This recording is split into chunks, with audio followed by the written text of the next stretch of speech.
As águas que há décadas são usadas para a geração de energia elétrica são as mesmas que os povos originários se banhavam.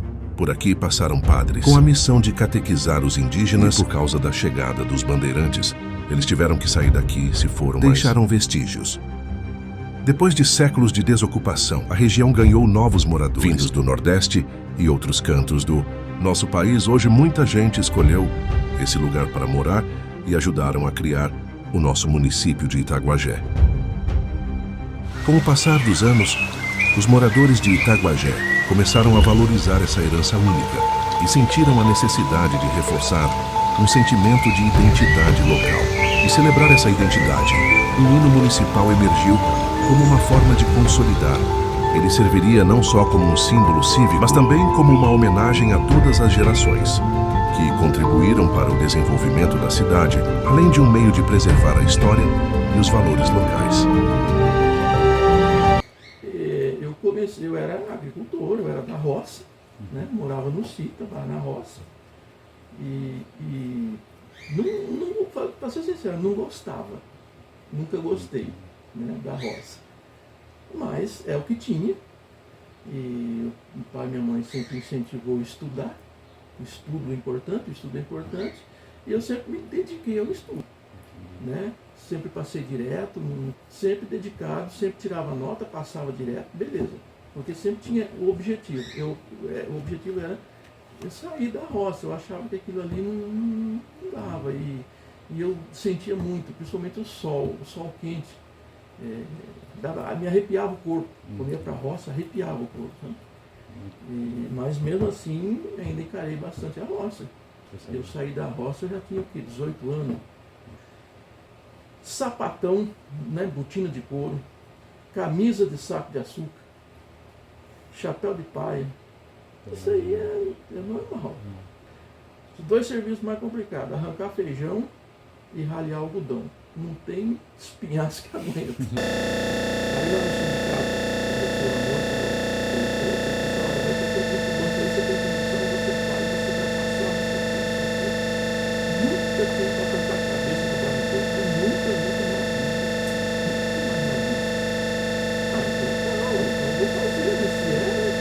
compramos uma apostila para 3. Mas aí, o que nós fazíamos? Como eu trabalhava no sindicato, eu tinha chave.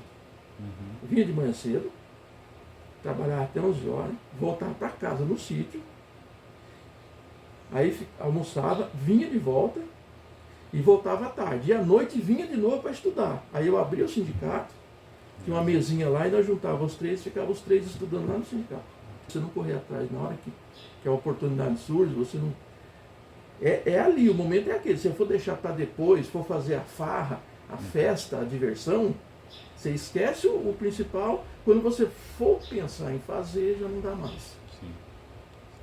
Daí passei, entrei, aí fiquei 34 anos no banco. Como que tem gente que ouve uma frase de alguém e capta aquilo dali e faz uso daquilo, e como aquela frase às vezes é dita para 50 pessoas, um aproveita, os outros não. O professor da primeira série do ginásio disse: ler gibi é muito bom porque desenvolve a leitura. Pronto, fiquei desesperado para ler gibi. Aí queria gibi tudo quanto é jeito. E era difícil ter gibi naquele tempo. Comprar, era uma grande incentivadora para mim. Eu não posso deixar de citar o nome dela. Ela foi uma pessoa muito importante nessa área de cultura. Professora auxiliadora. Ela disse: olha, gente, vocês precisam de cultura, né? Não é só ler gibi, não. Vocês precisam ler livros. Leiam romance. Ela era nordestina, falava arrastado. Sabe? Leiam romance. Pronto. Lá vai eu correr atrás de livro, e aí eu queria ler até...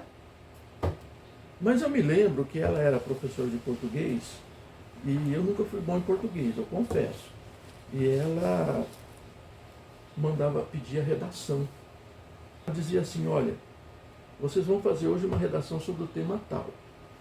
E eu quero 3 folhas de caderno. Aí a pessoa já se descabelava tudo, eu ia lá fazer 4. Eu quero 4 folhas, eu ia fazer assim. Não sei porquê. Não sei porquê, mas eu fazia. Mas aí ela pegou e disse lá dentro da sala de aula: Hélio tem uma facilidade muito grande para escrever. E aquilo para mim me jogou lá no céu. Aí pronto, dali para frente, arte. Mas na verdade eu acho que de nascença eu sempre tive a arte comigo. Porque eu ficava fazendo desenho desde de criancinha. Eu costumo brincar. Eu devia ter uns 6, 7 anos de idade, me levaram ao cinema. E eu nunca mais fui o mesmo. Porque eu me apaixonei de um jeito por cinema. E aí o que eu fazia? Quando eu fui no cinema a primeira vez, eu não sabia o que era aquilo, não entendia, mas como? Eu sabia, eu já tinha noção do que era um teatro. Mas no teatro eu sabia que a pessoa entra e sai, e vai lá atrás e troca de roupa e volta. Sim. Mas no cinema, com aquela rapidez, eu não entendia. Aí fui perguntar para minha mãe. Ela disse: não, meu filho, é porque tem uma fita lá, que aí meio que aí eu tive uma noção da história da fita. O que eu fazia? Naquele tempo a gente comprava carne e a carne vinha embrulhada em jornal. Sim. Aí eu recortava a margem do jornal e fazia um monte de quadradinho para dizer que era a fita do cinema e fazia um monte de desenho pequenininho, um hominho, uma perninha para lá, uma perninha para cá, para dizer que aquilo ali era uma fita do cinema. Isso é arte, né? Sim. Depois eu aprendi, eu não sabia como que funcionava desenho animado. Eu não entendia como é que um desenho se mexe. Aí perguntando, até que eu descobri, até foi meu cunhado que falou. Ele falou assim: olha, é que nem um desfolhado. São vários desenhos, um pouquinho diferente cada um. O que eu fiz?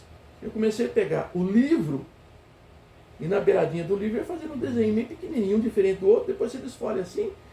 É arte, né? É arte. Principiante, criança. Mas eu desenhei um gibi, claro, precariamente, com lápis de cor, sem material nenhum, na segunda ou terceira série do ginásio. Eu já tinha feito um gibizinho. Isso é arte. Né? Então já tinha alguma coisa, mas daí a professora vem e elogia você com literatura, pronto, aí você... Eu estudava o ginásio, eu já fazia curso de marketing, introdução ao marketing, coisa desse tipo, do Senac por correspondência. Né? Porque na verdade eu corri atrás para aprender. Né? Que é, aí eu volto naquilo que eu estava dizendo no começo. O professor vem e fala assim: olha, você precisa ler gibi que desenvolve a leitura. Você precisa ler romance, não é só gibi, é romance, vou ler romance. Mas a sala de aula estava cheia de aluno. E eu fui fazer isso, será que todos foram? Esse é o problema. A professora ensinou. Ela deu o parecer, fez a colocação dela. Agora, uns aproveitam isso, aproveitam essa indicação, aproveitam esse ensinamento. Outros entram por aqui, saem por aqui. Não sei. Então, assim, uma coisa é você saber que morou índio aqui. Outra coisa é você saber que morou índio, que teve uma redução e foi feita por uma pessoa que hoje, por exemplo, Fábio Montoya, que foi a grande liderança que viveu aqui, está sendo canonizado. Em algum momento ele vai se tornar santo. Um ser humano ser considerado santo pelo Vaticano não é qualquer coisa. O dia que esse padre se tornar santo, é um santo que viveu em Itabagé. Você consegue imaginar isso? Um santo que andou aqui em Itabagé. Eu aos poucos fui percebendo a riqueza que é a história daqui. E daí a gente começa tentar fazer alguma coisa para trazer à tona. Um dos primeiros vídeos que eu fiz foi a história de Itabagé. E eu coloquei essa parte daí para frente, que a coisa começou a engrenar. E começou a aparecer um daqui, um de lá, Parrom você sabe, você conhece, e a história foi fluindo e crescendo. Para as crianças de hoje, a situação com relação ao histórico da cidade está muito melhor, muito mais profunda do que foi no meu tempo de criança. O senhor Américo Vitorino, inclusive, ele escreveu um livro e ele conta umas coisas. Até eu tive a honra de fazer o prefácio do livro. Ele tem umas histórias ali das ruínas. Ele teve lá nas ruínas no tempo que não tinha ninguém lá ainda, no tempo que era mata aí para baixo. Então é uma pessoa que incentivou bastante, né?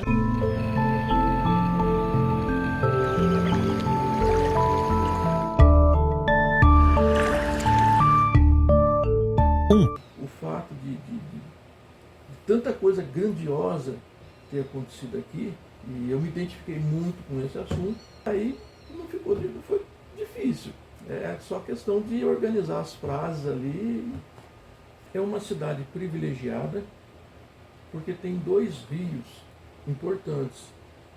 Tem o Pirapó, que começa lá em Apucarana, abastece várias cidades no Paraná, inclusive Maringá, e tem o Paranapanema, que é um rio bem grande. Não é um riozinho qualquer não, é grande. Então isso por si só já torna o município importante, porque tem muitos municípios que não tem rio nenhum. É uma coisa interessante porque a história da humanidade, ela tem a ver com o rio, recursos d'água, porque ali tem a água que eles precisam e é um lugar mais fértil, porque tem a umidade por perto. Exemplo é o Egito, que tudo girava em torno do rio Nilo. Um rapaz de Peabiru, uma vez, eu perguntei alguma coisa para ele sobre o caminho do Peabiru, e ele estava me falando que normalmente segue curso d'água. Quase certo que um ramal do caminho do Peabiru vem até aqui, na Foz do Pirapó, por aqui. E esse caminho do Peabiru, ninguém sabe quem fez. Pode ter sido os Incas, que Peabiru, acho que na origem era caminho do Peru, e acabou virando Peabiru, alguma coisa assim. A humanidade e o rio estão ligados intimamente desde as origens. Itaguajé tem isso aqui em abundância. A primeira redução construída é na beira do rio, porque aqui tinha uma grande quantidade de aldeias indígenas nas proximidades. Tecnicamente falando, está aqui, provado, eu não tenho. Mas a aldeia do cacique Roque Maracanã ficava ali nas proximidades do aterro da Taquaruçu, da usina Taquaruçu. É por ali. Então, olha que informação interessante a gente tem. E quando os padres Cataldino e Mazeta vieram, eles já sabiam que tinha índio ali, eles já vieram para aquele lugar. Porque antes Fields e Ortega já tinham passado por dentro do Paraná e chegado até ali. E eles voltaram e contaram, olha, é assim, assim, assim. Então eles já sabiam. Então quando eles entraram e construíram naquele lugar. E aquele ponto foi muito importante, tanto é que a redução de Loreto, lá na frente, quando começaram a construir redução no Paraná inteiro, foram 13 no total, Loreto era a capital. Então, em outras palavras, podemos dizer, Itaguajé já foi capital. Olha só. E depois a fuga, que aconteceu pelo rio. Que o rio foi a saída. Não tivesse o rio, não sei o que teria acontecido. Toda essa área que ia ser inundada, eles fizeram um levantamento. E eles descobriram vestígios de seres humanos primitivos, anterior ao período cerâmico, a fase cerâmica. São chamados de pré-cerâmico, porque eles não usavam cerâmica ainda. Eles eram coletores caçadores. E dentro desse espaço, aqui, beirando o rio, eles descobriram o Maitá, Umbu e Bicuruna. São 3 tradições.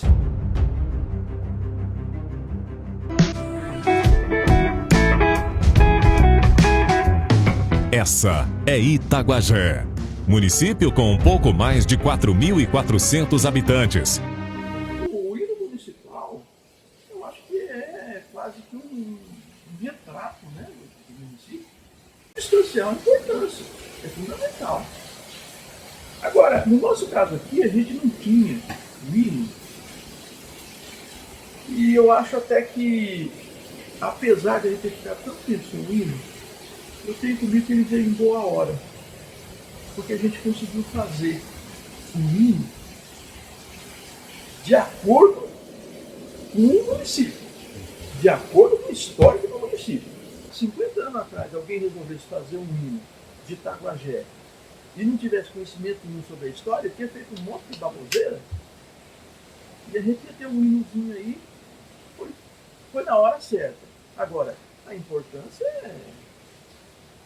e principalmente a gente fica até envaidecido, né, de saber que as crianças na escola estão cantando, né, o hino. Diz que tem criança que sabe o hino. Eu não consegui decorar a letra. Eu escrevi, eu não consigo decorar. Se eu falar para ela, não lembro mais. Lá para trás, alguém em algum momento disse que Itaguajé significa pedra grande ou pedra bonita, não é assim. Mas não é. Não tem menor. Pedra grande seria Itaguaçu ou Itauaçu. Não tem nada a ver.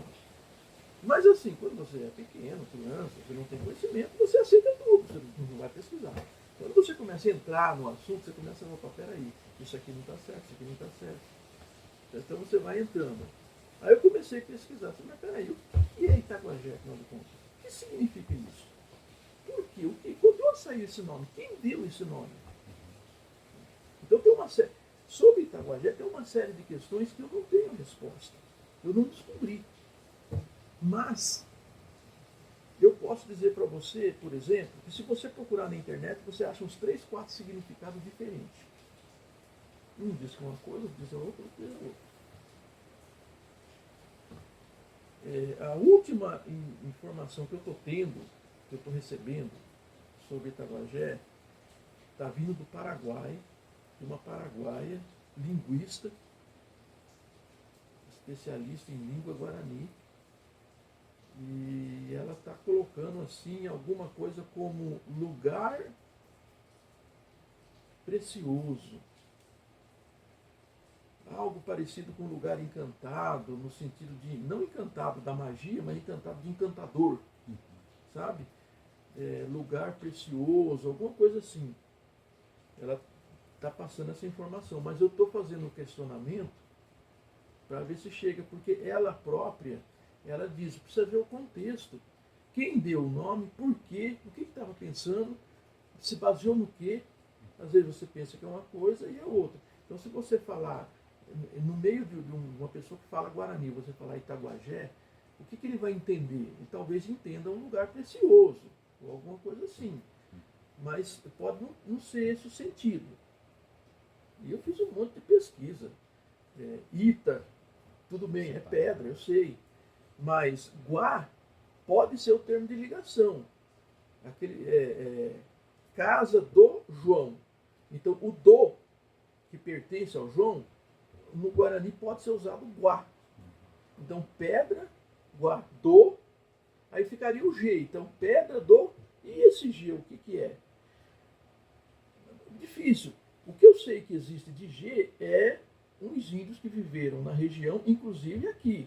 Antes dos Guarani, era a comunidade G, que é outro tronco linguístico totalmente diferente do tronco linguístico do Tupi-Guarani. É o macro-G, é outro tronco, totalmente diferente. Então, você poderia dizer, não, mas se for para pegar o termo ali e tentar ir no literal da coisa, poderia ser pedra do G, pedra desse pessoal, mas também não faz sentido, até porque quando você fala pedra tal, você imagina que tivesse uma pedra ou alguma coisa relacionada à pedra de referência. O que tem de pedra aqui de referência? Aí tem um pessoal que diz assim, não, mas é pedra brilhante porque ela tinha cristais de quartzo. Bom, eu não sei se tem, se não tem. O que é cristais de quartzo? É areia? É outra coisa? Eu não sei. Então, assim, tem vários significados, eles apontam vários significados, como, por exemplo, pedra misteriosa. É uma opção também. Só que assim, quando você vai pegar a história e você vê que Itaguajé se chama Itaguajé, mas nós tivemos aqui na região um índio que se chamava Atiguajé. É muita coincidência, não é não? Muito, né? Mas é muita coincidência. Esse índio Atiguajé, eu diria que ele foi o principal. Dentro dos 20 anos aqui da Revolução, ele talvez tenha sido o principal. Por quê? Porque ele foi um grande protagonista no sentido de que ele foi contra os padres. Mas ele falou alto, ele não conseguiu nada. Ele levou até uns tapas do outro cacique, o Roque Maracanã. Ele veio matar os padres, e o Roque Maracanã ficou sabendo, veio em socorro dos padres, e aí se desentenderam.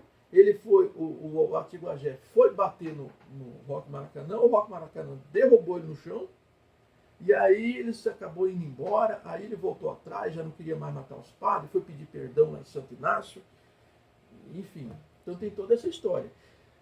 Mas ele foi o cara que foi contra e ele tinha um discurso contra. Ele era uma espécie de liderança, porque o discurso dele tinha conteúdo. Ele dizia, vocês vieram aqui nos oferecer o paraíso e nos livrar do inferno. Nós já estávamos no paraíso e agora estamos vivendo no inferno. Porque os padres, com toda a boa vontade deles, e eles tinham boa vontade, a boa vontade dos padres era imensa. Eles morreram aqui. Do padre Martim Urtazum, ele morreu aqui, tinha 24 anos. O Roque Gonzalez foi massacrado, aí já foi lá na frente, pelos índios. Eles não tinham o que comer, não é porque você está no meio da selva que você come fruta, não é assim, não tem fruta no meio da selva, não. Você achar um pé de fruta é longe. Então era difícil, a vida era muito difícil. Só que eles impunham essa vida para os índios. Tem que levantar cedo, tem que rezar. Naquele tempo o rigor religioso era imenso. Tem que rezar, tem que assistir missa. Não pode andar pelado. Não pode, aí o problema do Atiguajé, o grande problema do Atiguajé, é que ele não concordava que tinha que ter só uma esposa. Ele não concordava com isso. Por quê? Porque ele tinha a mulher dele, mas ele achou uma outra. E ele, pelo que o padre fala, ele gamou na outra. Mas para seguir os padres e vir para a redução e seguir e ser um cristão como eles queriam, ele tinha que deixar a outra. Mas a outra que era a paixão dele. Então ele deixava a outra, vinha, foi batizado, porque Miguel de Atiguajé.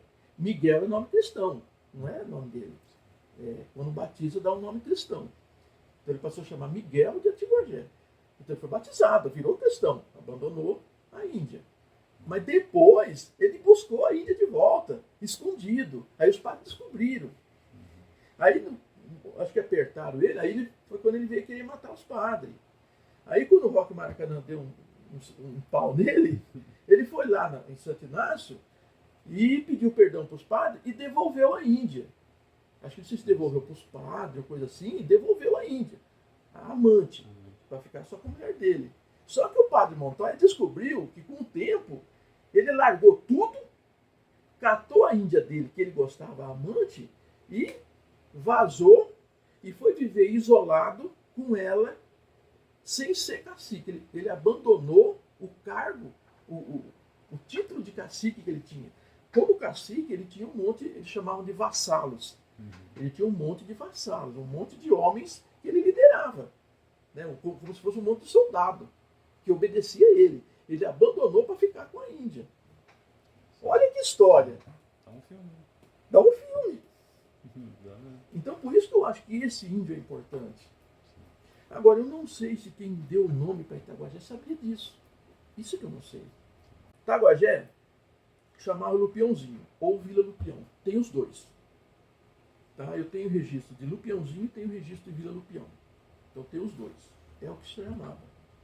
E era um povoado. Em 51, virou distrito. Passou a pertencer a Santo Inácio, que já tinha virado município. Então virou distrito. Aí trocaram o nome. Então o Diário Oficial, ele publica lá. Nessa publicação, foi um monte de município que ou era povoado, virou distrito, ou era distrito, virou município. Um monte. Então isso aqui é aquela lista enorme no Diário Oficial da época. Então eles faziam tipo 2 colunas. Do lado de cá escrevia lá. Só que aqui eles escreveram assim, Itaguajé, ex-Boa Esperança. Então, não era Lupiãozinho? Ex-Boa Esperança. Então eu não sei se oficialmente esse lugar chamava Boa Esperança, mas o povo chamava Lupiãozinho, não sei. Tá? Isso na coluna da esquerda. E na coluna da direita, a definição. Território, assim, assado, tal. Antes, Boa Esperança, que passa a se chamar Iguajé. Iguajé. Não é Itaguajé. Entendeu? No mesmo papel, de um lado diz que é Itaguajé, no outro diz que é Iguajé. E aí eu pergunto para você, qual que é o certo? Tem dois. Será que foi feita uma retificação na próxima edição? Eu não tenho. Será que mandaram uma carta para a prefeitura? Disse, olha, para a prefeitura ou para o distrito, né? Olha, foi escrito assim, mas não é assim, é assado. Mas afinal de contas, qual que é?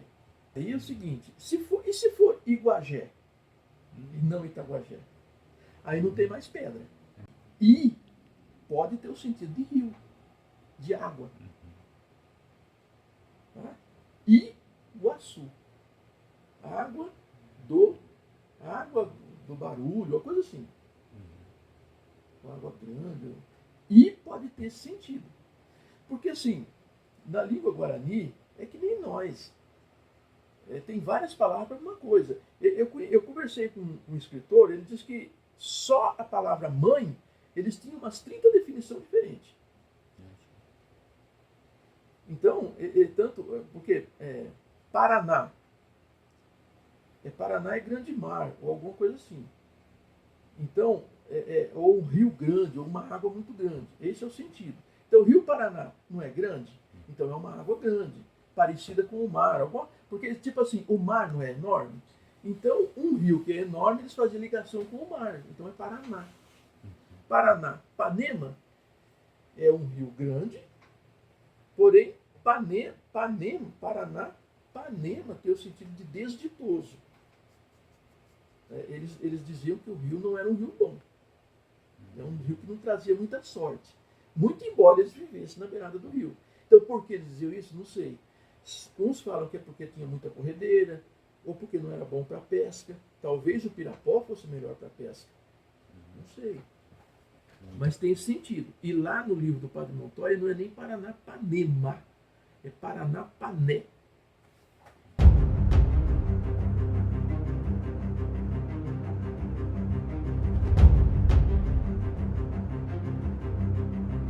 É aquela questão de plantar a semente, né? Você vai plantar a semente e ela vai germinar lá no futuro. Talvez você plante uma árvore hoje, mas você não vai ver o fruto dela. Outra pessoa vai ver, você não. Mas você está colhendo fruto hoje de alguma coisa que alguém plantou lá atrás. Então você precisa fazer a sua parte e fazer o seu plantio. Essa criação do hino, criação da revistinha, do gravetinho, da marca, todo esse processo de mexer com a história, recriar a história, recontar a história, revitalizar essa questão, tudo isso é uma espécie de, não sei se posso chamar de plantio. A gente está semeando essa história para que, na esperança, na expectativa de que isso germine e gere frutos lá na frente. Por isso, o futuro glorioso. Por que eu penso isso? Na história de Itaguajé, a gente teve várias chances, Itaguajé teve várias opções, oportunidades de se desenvolver mais. Muito embora, eu costumo dizer, a cidade para ser boa não precisa ser grande. Fosse assim, a melhor cidade do mundo era Nova York. Eu não acho que seja. A do Brasil seria São Paulo. Eu não quero morar em São Paulo. A cidade para ser boa, ela pode ser pequena. Agora, você pode ter uma boa qualidade de vida na sua cidade. Uma cidade bonita, desenvolvida, bacana, com todos os recursos possíveis. Itaguajé perdeu muitas oportunidades. O Estado resolveu que precisava criar mais comarca. E aqui, Santo Inácio, Itaguajé, Colorado, tudo está na possibilidade. Mas não ia criar 3 comarcas, tinha que ser uma. Itaguajé perdeu essa oportunidade. Perdeu, porque poderia ter sido aqui. As pessoas, os políticos da época, se tivessem se desdobrado e corrido atrás, e feito todo o possível, poderia ter conseguido. Não conseguiu. Quando a usina, a Taquarussu, foi ser construída aqui, a CESP queria construir aqui na cidade uma vila para aquele pessoal graduado vir morar aqui, porque a construção leva 10 anos. O prefeito daqui não quis, não aceitou. Então, essas perdas, acho que atrasou muito o desenvolvimento. A gente poderia estar numa situação bastante diferenciada. Poderíamos ser uma comarca. Por que não? Não tem problema nenhum. Cidades menores no entorno. Se aqui tivesse virado comarca, essas cidadezinhas aqui do entorno, eu chamo de cidade satélite, estaria muito maior do que estão hoje. Porque o desenvolvimento daqui irradia para a vizinhança. Então é nisso que eu fico apostando nesse futuro glorioso. Vamos plantar alguma coisa agora para tentar colher depois.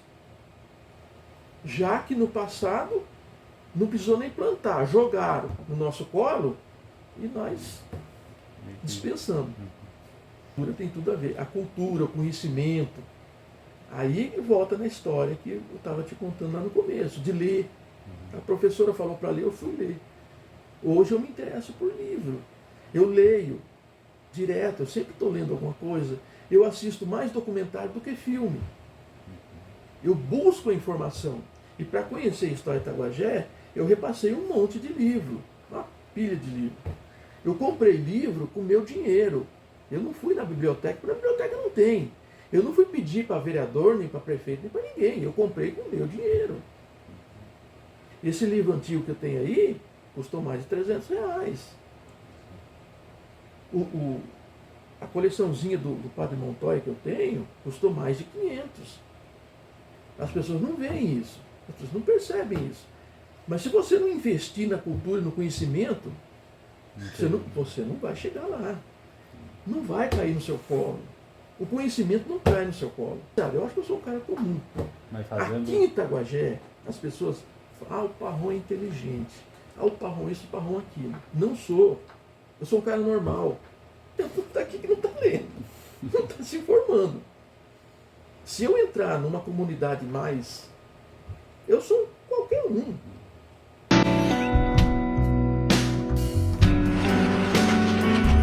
Itaguajé fica na divisa do Paraná com o estado de São Paulo.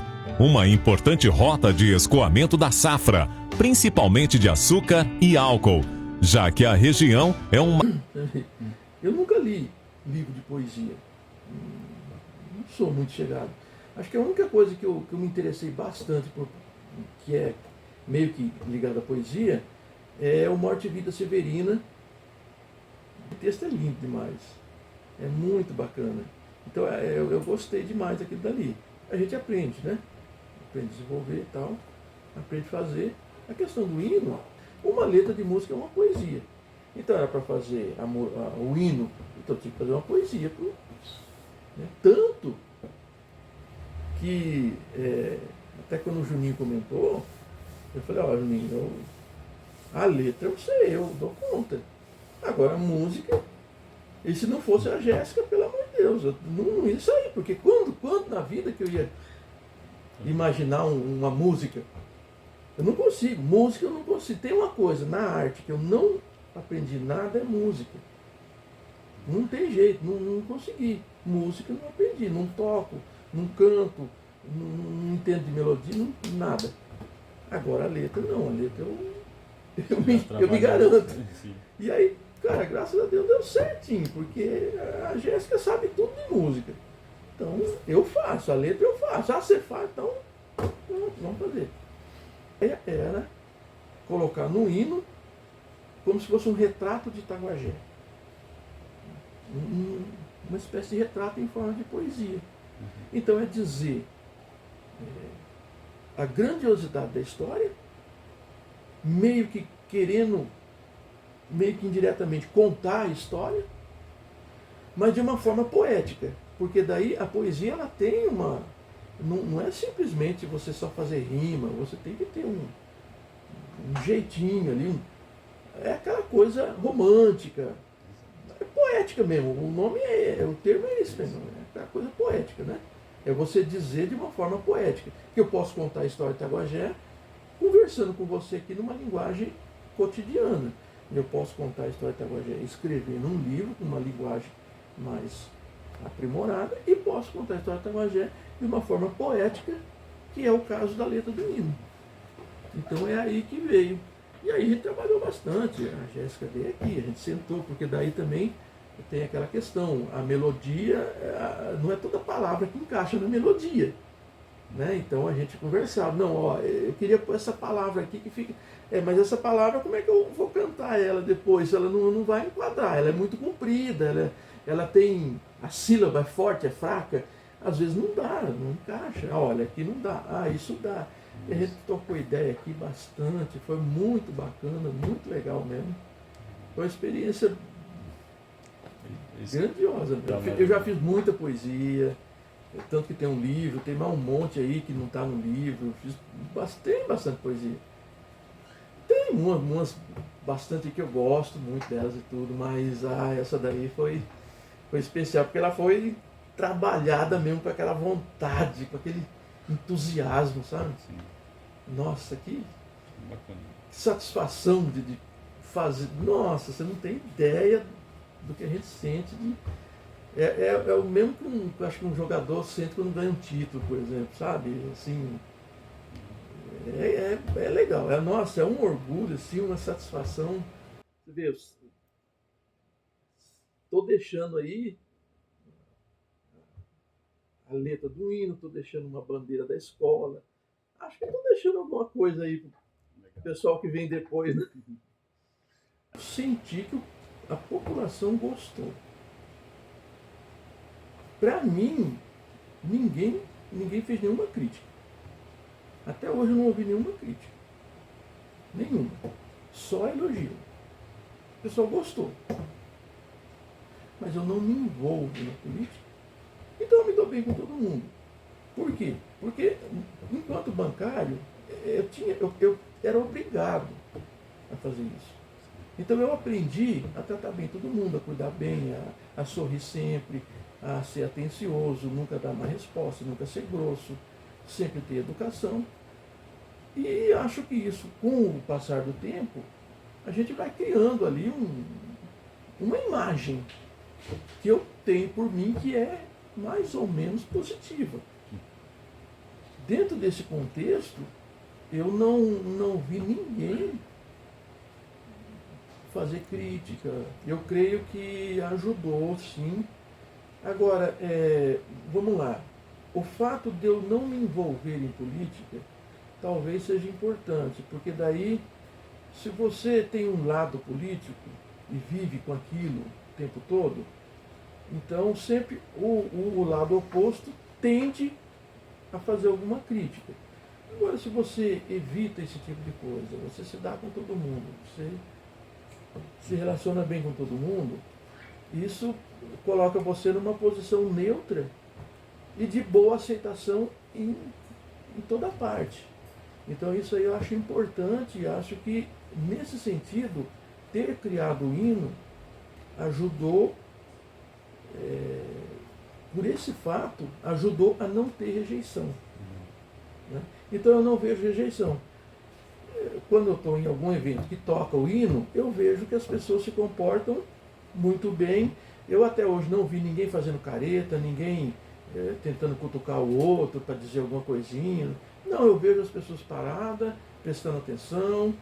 E assim, quando as pessoas tocam no assunto, você fala, nossa, que lindo, que lindo, que lindo, que lindo. Eu sinto que a cidade gostou, o povo gostou, o povo ficou satisfeito. Sabe? Ficou feliz com isso, ele sentiu que, sabe? Então, assim, eu acho que isso vem a respaldar a qualidade da obra, tanto a letra quanto a música.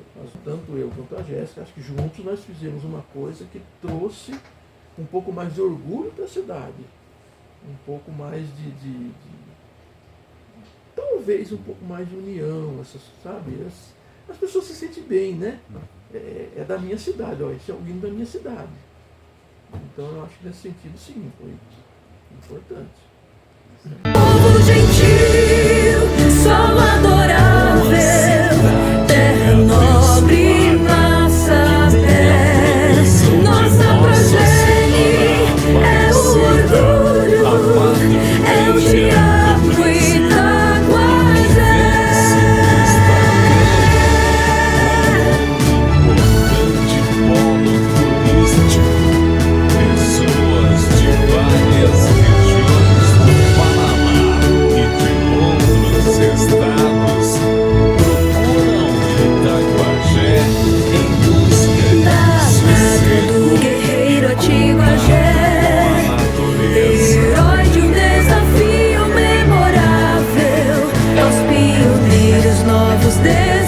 lavradores que semearam seu princípio inabalável, cravadas com vigor nossas raízes, fidalga, gente jubilosa, redentora, vitoriosa e honrada é nossa origem, labor constante, vocação acolhedora.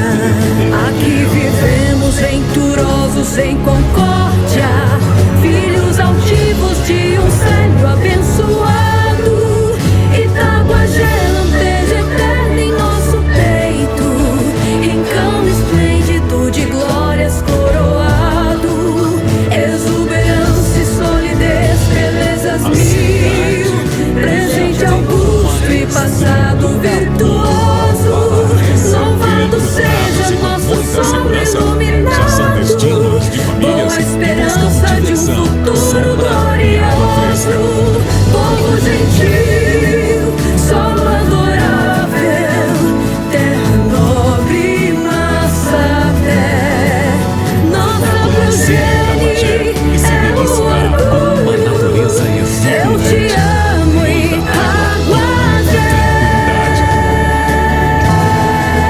Nós, os itaguajenses, teremos muito prazer em recebê-los. Prefeitura Municipal de Itaguajé, trabalhando para fazer uma cidade cada vez melhor e mais humana.